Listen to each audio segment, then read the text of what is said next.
C'était mon but, créer un style, il n'y en avait plus, à mon sens, car il n'y a pas de style en France.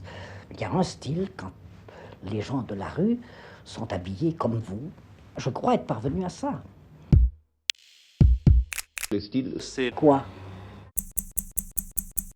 Je vous mets tout de suite en garde, je ne m'intéresse pas à la mode. Ce qui m'intéresse, c'est le style. Le style, c'est la synthèse des besoins de son époque. L'homme moderne, l'homme qui est dans le coup, il n'a pas de gros ventre, il n'est pas voûté, il est sportif. Et là-dessus, il peut s'habiller gai, décontracté, très fonctionnel. Qu'est-ce que c'est un snob? Il a l'arrêt à peu près au milieu, il porte son costume croisé, ses belles chaussures de snob à 10 000 balles. Ils nous regardent et ils nous disent, regardez-moi ça, ils ont des Lewis, ils sont dégueulasses. Le mouvement que donne la veste, ça donne une façon de vivre. C'est-à-dire ça donne l'impression d'un côté un petit peu pas négligé, mais tout au moins pas du tout strict et coincé. C'est plutôt une allure, une façon de vivre. Une femme très jeune, très élégante, très décidée et assez chaste. Il n'y a plus de grand décolleté.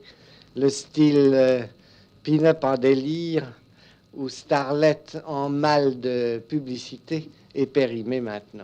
La vie moderne a tellement évolué que les femmes n'ont plus envie de se trouver transformées par une silhouette différente chaque saison. Et je pense que la mode est arrivée à une chose plus stable. Ça permet de voir affirmer le style des couturiers, alors qu'avant, c'était davantage des idées, des folies, quoi. C'est fatigant. Par terreur de ne pas plaire, vous avez teinté vos cheveux blondes et vous croyez que si vous coupez ces cheveux-là, vous valez plus rien. À la fin, vous laissez tomber petit à petit la façade que vous êtes fabriquée, parce que peut-être c'est pire encore d'être quitté pour ce que vous n'étiez pas.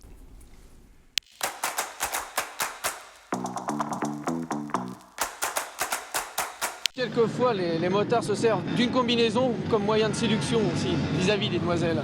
C'est un jeu pour moi, d'habiller l'homme que j'aime avec des vêtements Richiel.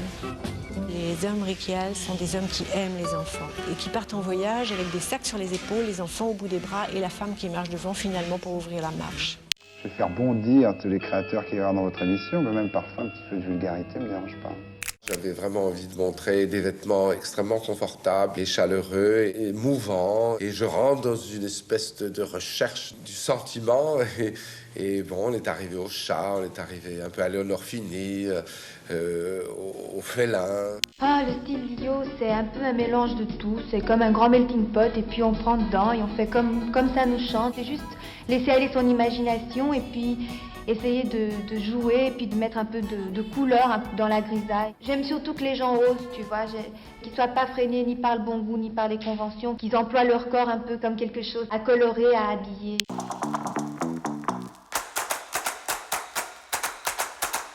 les gens de la mode sont obligés d'être opportunistes et de changer même d'idole et d'idées de beauté.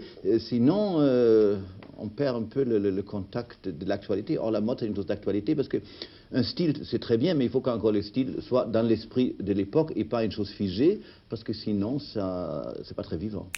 Une femme élégante est une femme de goût, une femme discrète, qui s'habille d'une façon simple. Évidemment, si elle s'habille d'une façon plus voyante, elle peut aussi être élégante. Elle ne le fera pas le jour, mais elle le fera le soir, dans un endroit fermé, mais pas pour aller dans la rue. Pas possible.